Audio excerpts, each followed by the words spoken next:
Hi అండి, అందరికీ నమస్తే. నా ప్రాణం నువ్వేలే పార్ట్ 21. అశ్వత్, ప్రణవ్, దీక్ష, కృతి నలుగురు టెర్రస్ పైకి వెళ్లి చూడగానే ఆశ్చర్యంతో కళ్ళు పెద్దవి చేసి అలా చూస్తూ ఉంటారు. అక్కడ మొత్తం రోజ్ పెటల్స్ తో, రోజ్ ఫ్లవర్స్ తో, లవ్ సింబల్ బెలూన్స్ తో చాలా అందంగా డెకరేట్ చేసి ఉంటుంది. 2 టేబుల్స్ వేసి, ఒక్కొక్క టేబుల్ దగ్గర 2 చైర్స్ వేసి, టేబుల్ పైన క్యాండిల్స్ పెట్టి రోజ్ పెటల్స్ తో, బెలూన్స్ తో డెకరేట్ చేసి ఉంటారు.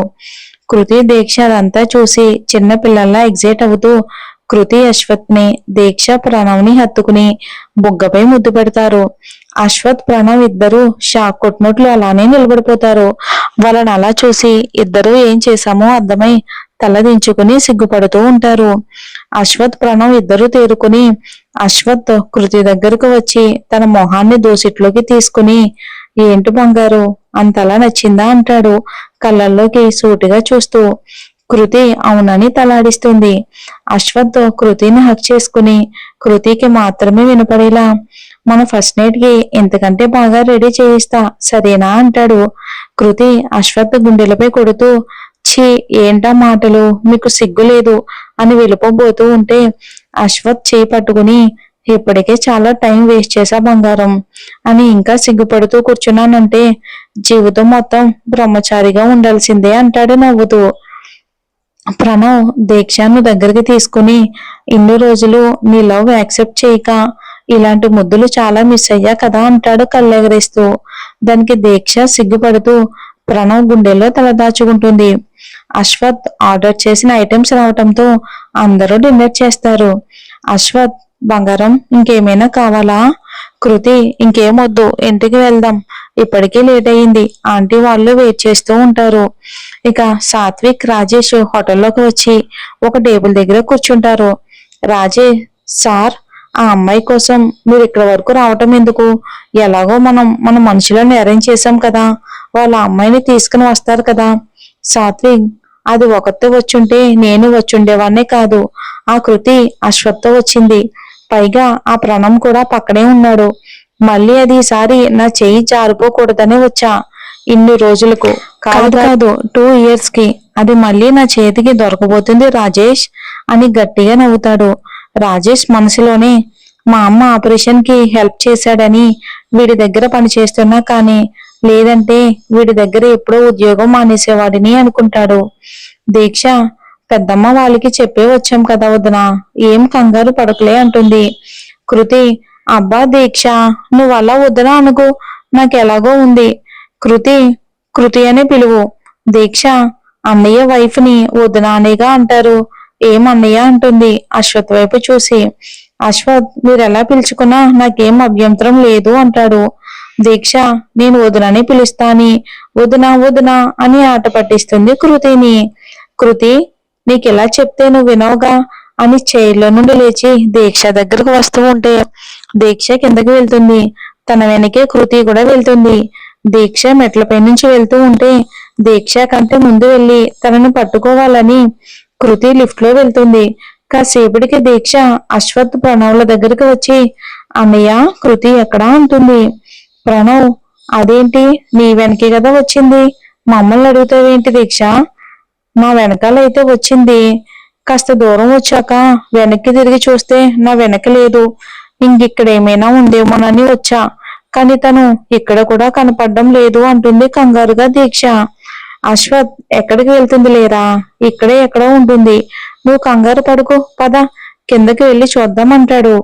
ప్రణవ్ మనసులో, మళ్ళీ ఆ సౌరభ్ ఏమైనా చేశాడా, లేక కృతికి సంబంధించిన వాళ్ళు ఎవరైనా కృతిని తీసుకుని వెళ్ళారా అని ఆలోచిస్తుంటాడు. అశ్వత్ ప్రణవ్ని చూసి, ఏంట్రా అక్కడే ఆగిపోయావు, ఈ తింగర్ది మనం ఎక్కడ ఉన్నదో కనుక్కోలేక ఎటైనా వెళ్ళిపోతుందేమో, రండి చూద్దామంటారు. ముగ్గురు తల వైపు వెళ్లి వెతుకుతూ ఉంటారు. కానీ కృతి ఎక్కడ కనబడకపోయేసరికి ప్రణవ్కి టెన్షన్ పెరిగిపోతుంది.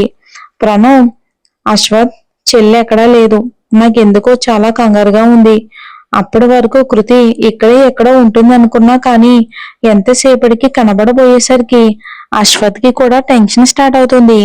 దీక్ష ఏడుస్తూ అశ్వత్ ని చుట్టేసి అన్నయ్య కృతికి ఏమైందో అని ఏడుస్తూ ఉంటే అశ్వత్ తనకేం కాదురా, నువ్వేమీ టెన్షన్ పడకు అని దీక్ష కన్నీటిని తుడిచి ప్రణవ్ వైపు చూసి రే నాకు హాఫ్ ముందే సీసీటీవీ ఫుటేజ్ కావాలి, హోటల్ మేనేజర్ ని రమ్మను అంటాడు. ప్రణవ్ వెళ్లి మేనేజర్ తో మాట్లాడతాడు. మేనేజర్ వచ్చి అశ్వత్ ని తీసుకుని వెళ్లి సీసీటీవీ ఫుటేజ్ చూపిస్తాడు. సీసీటీవీ ఫుటేజ్ లో చూస్తున్న దీక్ష అన్నయ్య అన్నయ్య కృతి అంటుంది. ఇద్దరు మనుషులు ఫేస్ కి మాస్కులు వేసుకుని కృతిని తీసుకుని వెళ్తూ ఉంటారు. అరగంట ముందు అసలేం జరిగిందో చూద్దాం. కృతి దీక్ష వెనకాలే 2 ఫ్లోర్స్ వరకు వస్తుంది. తనకంటే ఫాస్ట్ గా వెళ్లాలని లిఫ్ట్ లోపలికి వెళ్తుంది. అప్పటికే సాత్విక్ మనుషులు కృతి వెనకే వస్తూ ఉంటారు. కృతి లిఫ్ట్ లోకి వెళ్ళగానే ఆ ఇద్దరు లోపలికి వెళ్లి కృతికి మత్తు ఇంజెక్షన్ వేసి స్పృహ తప్పేలా చేస్తారు. కృతిని తీసుకుని వస్తున్నామని రౌడీలు రాజేష్ కి ఫోన్ చేయటంతో కారు పార్కింగ్ దగ్గర సాత్విక్ రాజేష్ లు వెయిట్ చేస్తూ ఉంటారు. కృతిని కార్ బ్యాక్ సీట్ లో పడుకోబెట్టి రౌడీలు వెళ్ళిపోతారు. ఇదంతా కూడా సీసీటీవీ ఫుటేజ్ లో చూస్తున్న అశ్వత్ కి కోపంతో పిడికిలు బిగుసుకుంటుంది. అశ్వత్ రే ప్రణవ్, ఎవర్రా వాళ్ళు, నా బంగారాన్ని ఎందుకు తీసుకెళ్తున్నారు? వాళ్ళని వదలను, పద పార్కింగ్ ఏరియా నుండి వాళ్ళు వెళ్ళి 5 నిమిషాలే అవుతుంది, త్వరగా వెళ్తే వాళ్ళని పట్టుకోవచ్చు. ప్రణవ్ దీక్షను నువ్వు ఇంటికి తీసుకుని వెళ్ళు. అశ్వత్ అదేంట్రా నువ్వు ఒకడవే వెళ్తావా అని అడుగుతాడు ప్రణవ్. అశ్వత్ దీక్ష ఒక్కదాన్ని ఇంత నైట్ టైంలో పంపడం కట్ట కాదు, నువ్వు వెళ్ళరా, నా బంగారాన్ని ఎలాగైనా తీసుకుని వస్తానని కారుని స్టార్ట్ చేసి ఆ కారు వెళ్ళిన హైవే వైపు పరిగెత్తిస్తూ ఉంటాడు. కమిషనర్ గారికి కాల్ చేసి అంకుల్ నేను ఒక కార్ నెంబర్ చెప్తాను, ఆ కారు ఏ రూట్ లో వెళ్తుందో చెప్పండి అంటాడు. కమిషనర్ గారు ఓకే అశ్వత్, మా వాళ్ళని పంపనా, ఏదైనా ప్రాబ్లమా? అశ్వత్ అవసరం లేదు అంకుల్, మీరు ఆ కారు ఎటు వెళ్తుందో చెప్పండి చాలు, మిగతాది నేను చూసుకుంటా. ప్రణవ్ దీక్షని ఇంట్లో వదిలేసి బయటకు వచ్చి అశ్వత్ కి కాల్ చేసి అశ్వత్ చెప్పిన ప్లేస్ కి వెళ్తాడు. కాసేపటికి కమిషనర్ గారు ఆ నెంబర్ గల కారు ఎక్కడికి వెళ్తుందో చెప్పడంతో అశ్వత్ అటువైపుగా ఆ కారుని ఫాస్ట్ గా డ్రైవ్ చేస్తాడు. కాసేపటికి సాత్విక్ గారు కనబడుతూ ఉంటే కార్ 120 స్పీడ్ లో పెంచుతాడు. కార్ డ్రైవ్ చేస్తున్న రాజేష్ మిర్రర్లో నుండి వెనకే వస్తున్న అశ్వత్ కారుని చూసి కంగారుగా సార్ సార్ అశ్వత్ గారు మన వెనకే వస్తున్నారు. సాత్విక్ వాట్ అని వెనక్కి తిరిగి చూసి ఆఫ్టర్ కంపెనీలో పనిచేసే ఎంప్లాయ్ కోసం ఇంత నైట్ టైంలో రిస్క్ చేసి వస్తున్నాడా? రాజేష్ కార్ స్పీడ్ పెంచు అంటాడు గట్టిగా. అశ్వత్ ఫోన్ చేసి తను వెళ్తున్న రూట్ చెప్పడంతో సాత్విక్ వస్తున్న కారుకి ఎదురుగా ప్రణవ్ దారికి అడ్డుగా కారు ఆపుతాడు. రాజేష్ సార్ సార్ వీళ్ళు మనల్ని పోనివ్వకుండా బ్లాక్ చేసేశారు, ఇప్పుడు ఎలా? ముందుకు వెళ్తే ఆ ప్రణవ్ చేతిలో తన్నులు తినాలి, వెనక్కి వెళ్తే అశ్వత్ చేతిలో తన్నులు తినాలి, ఈ రోజులు దెబ్బలు తినడం తప్పిలా లేదు అంటాడు ఏడుపు మొహం పెట్టుకుని. సాత్విక్ ఆడదానిలా ఏడవడం ఆపి కారు పక్కనే ఉన్న మట్ రోడ్లోకి పోని అంటాడు. రాజేష్ సరే సార్ సరే అని అటుగా కొంచెం దూరం పోనివ్వగానే కారు అక్కడే వదిలి రాజేష్ సాత్విక్ అక్కడి నుండి వెళ్ళిపోతారు.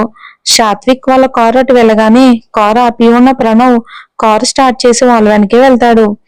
అశ్వత్ ప్రణవ్ ఆ కారు దగ్గరికి వెళ్ళేసరికి కృతి స్పృహలో లేకుండా ఉండడం చూసి అశ్వత్ కృతి లే బంగారం లే అని చెంపలపై తడుతూ ఉంటాడు కంగారుగా.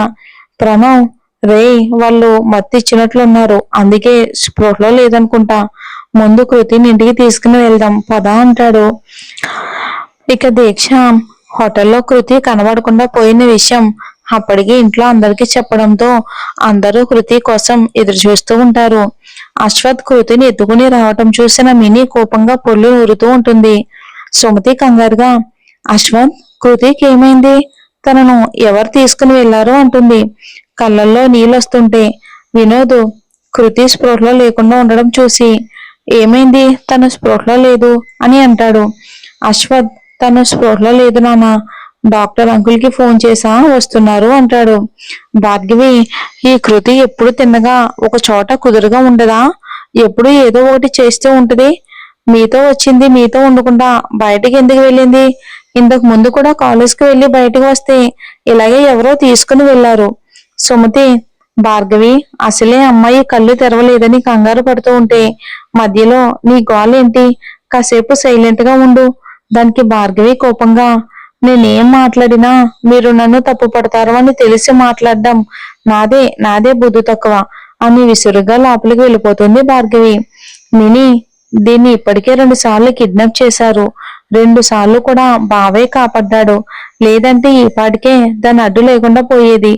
అసలు దీన్ని ఎవరు తీసుకెళ్లారో తెలుసుకుంటే మనకేమైనా ఉపయోగపడొచ్చేమోనని లోపలికి వెళ్తుంది మిని. డాక్టర్ వచ్చి కృతిని చెక్ చేసి మత్తు ఇంజెక్షన్ వేయటం వలన స్పృహ తప్పింది. ఉదయానికల్లా స్పృహలోకి వస్తుందని ఇంజెక్షన్ వేసి వెళ్తాడు డాక్టర్. కైవల్య భవ్యకి ఎన్నిసార్లు ఫోన్ చేసినా భవ్య ఫోన్ తీయకపోవటంతో కైవల్య ఉదయం దీనింటికి వెళ్లి దీని సంగతి చూడాలి అని అసలు ఇదేమనుకుంటుంది, ఈ కైవల్య ఫోన్ లిఫ్ట్ చేయదా అని భవ్యాన్ని తిట్టుకుంటూ పడుకుంటుంది. ఇంకా సుమతి కరిష్మా కృతిని రూమ్ లోకి తీసుకుని వెళ్లి తనను పడుకోబెట్టి, అశ్వత్ నేను కృతి దగ్గర ఉంటాను, నువ్వు వెళ్ళు పడుకో అంటుంది. అశ్వత్ నేను ఉంటానులే అమ్మా, నువ్వు వెళ్ళు. సుమతి అది కాదు అశ్వత్, ఇప్పటికే చాలా లేట్ అయింది, మళ్ళీ నువ్వు ఆఫీస్కి వెళ్ళాలి. నైట్ అంతా పడుకోకుంటే నీకు కష్టంగా ఉంటుంది కదా నాన్న. దానికి అశ్వత్ చిన్నగా స్మైల్ ఇచ్చి, ఇష్టమైన వాళ్ళ కోసం చేసే ఏ పని కష్టం అనిపించదు అంటాడు. సుమతికి ఏదో అర్థమైనట్టుగా నవ్వి అశ్వత్ నుదుటి మీద ముద్దు పెట్టుకుని, నా కోడలు జాగ్రత్త అంటుంది. అశ్వత్ అలాగే అమ్మా. ఇంకా సుమతి కరిష్మ ఇద్దరు కిందకి వెళ్తారు. దీక్ష ప్రణవ్ కృతి రూమ్ లోకి వెళ్తాడు. దీక్ష అశ్వత్ ని హత్తుకుని, ఇదంతా నా వల్లే అన్నయ్య అని ఏడుస్తూ ఉంటే, చిన్నపిల్లల ఏంట్రా ఇది, మీరు అలా వెళ్ళటం వలన వాళ్ళ కృతిని కిడ్నాప్ చేయలేదు. వాళ్ళ ముందే ప్లాన్ వేసుకుని సరైన టైం కోసం వెయిట్ చేశారు. ఇందులో నీ తప్పేమీ లేదురా, సరేనా? అనవసరంగా బాధపడకుండా పడుకో. ప్రణవ్ దీక్షని తీసుకెళ్ళు అంటాడు. ప్రణవ్ దీక్షని రూమ్ కి తీసుకుని వెళ్ళి పడుకోబెట్టి వెళ్తూ ఉంటే దీక్ష ప్రణవ్ చేయి పట్టుకుని, నాకు భయంగా ఉంది, నువ్వు కూడా ఇక్కడే ఉండు అంటుంది దీక్ష. దానికి ప్రణవ్ నవ్వుతూ సరే అని దీక్ష పక్కనే కూర్చుని కబుర్లు చెప్తూ ఉంటాడు. కాసేపటికి దీక్ష పడుకున్నాక తనని సరిగ్గా పడుకోబెట్టి కృతి రూమ్ లో ఉన్న అశ్వత్ దగ్గరికి వెళ్ళి అశ్వత్ పక్కనే కూర్చుని కృతిని చూస్తూ, చాలా భయం వేసిందిరా, తనకి ఏమవుతుందోనని అంటాడు. అశ్వత్ నేనుండగా నా బంగారానికి ఏమీ కానివ్వనరా, అయినా కృతిని కిడ్నాప్ చేయవలసిన అవసరం ఎవరికుంది అంటాడు. ప్రణవ్ ఏమోరా, ఇంతకు ముందు ఆ సౌరభ్ కిడ్నాప్ చేశాడు, ఇప్పుడు కూడా వాడే అయి ఉంటాడా అంటాడు. ఎవరు అనేది ఏదో ఉదయం తెలుస్తుంది, వాడు ఎవడైనా సరే వాడిని వదలను అని పిడికిలు బిగిస్తాడు అశ్వత్. ప్రణవ్ ఎలా తెలుస్తుందిరా? అశ్వత్ వాళ్ళు వదిలేసి వెళ్ళిన కారు, ఆ కారు ఎవరిదో కమిషనర్ అంకుల్ రేపు ఉదయానికల్లా తెలుసుకుంటా అన్నారు, నువ్వు వెళ్ళి పడుకో అంటాడు. ఇక అశ్వత్ కృతిని చూస్తూ ఎప్పటికో నిద్రలోకి జారుకుంటాడు. ఉదయం అశ్వత్ ఫోన్ రింగ్ అవటంతో కృతి నిద్ర లేచి తన గుండెలపై తల పెట్టుకుని చిన్న పిల్లాడిలో పడుకుని ఉన్న అశ్వత్ ని చూసి చిన్నగా తనకు డిస్టర్బ్ కాకుండా లేచి వాష్రూమ్ కి వెళ్తుంది కృతి. ఇంతలో అశ్వత్ ఫోన్ రింగ్ అవటంతో నిద్ర లేచి కృతి బెడ్ పై లేకపోవటంతో కంగారుగా లేచి బయటకు వెళ్తూ ఉంటే వాష్రూమ్ నుండి వాటర్ సౌండ్ వస్తూ ఉండడంతో ఊపిరి పీల్చుకుని ఫోన్ లిఫ్ట్ చేసి, హలో అంకుల్ చెప్పండి అంటాడు. కమిషనర్ గారు, అశ్వత్ ఆ కారు ఎవరిదో తెలిసింది, అతన్ని ఇక్కడికి పిలిపిస్తున్నా, మీరు కూడా త్వరగా రండి అంటాడు. ఓకే అంకుల్ ఓకే, నేను 1/2 అవర్ లో అక్కడ ఉంటానని ఫోన్ పెట్టేసి అప్పటికే కృతి వాష్రూమ్ నుండి బయటికి వస్తూ ఉంటే నవ్వుతూ కృతిని హక్ చేసుకుని, ఎలా ఉన్నావు బంగారం, ఇప్పుడు ఓకేనా అని అంటాడు. దానికి కృతి నవ్వుతూ బాగానే ఉన్నానని అశ్వత్ వైపు చూసి, నన్ను కిడ్నాప్ చేసింది ఎవరు అని అడుగుతుంది కృతి. అశ్వత్ అది తెలుసుకోవడానికే కమిషనర్ ఆఫీస్కి వెళ్తున్నా, ఇవన్నీ ఆలోచించకుండా నువ్వు హ్యాపీగా రెస్ట్ తీసుకో అని నుదుటి మీద ముద్దు పెట్టుకుని వెళ్ళి ప్రణవ్ కూడా విషయం చెప్పి రెడీ అవ్వమని చెప్పి తను రెడీ అవడానికి వెళ్తాడు. కైవల్య ఉదయాన్నే భవ్య ఇంటికి వెళ్లి కాలింగ్ బెల్ కొడుతుంది. భవ్య నిద్ర మత్తుతో వచ్చి డోర్ తీసి ఎదురుగా ఉన్న కైవల్యాన్ని చూసి షాక్ అవుతుంది. కైవల్య కోపంగా భవ్య గొంతు పట్టుకుని లోపలికి అలాగే తోసుకుంటూ వెళ్తుంది. భవ్య ఏ కైవల్య వదలవే అని గింజుకుంటూ ఉంటుంది. కైవల్య నేను నిన్ననగా నా డార్లింగ్ గురించి కనుక్కోమంటే ఇప్పటి వరకు కనుక్కోకపోవటమే కాకుండా నేను ఫోన్ చేస్తే లిఫ్ట్ చేయవా, హౌ డేర్ యూ అంటుంది కైవల్య కోపంగా. మరి ఏం జరుగుతుందో వచ్చే ఎపిసోడ్ లో చూద్దాం. స్టోరీ నచ్చితే లైక్ చేసి మన ఛానల్ ని సబ్స్క్రైబ్ చేసుకోండి. Thanks for watching.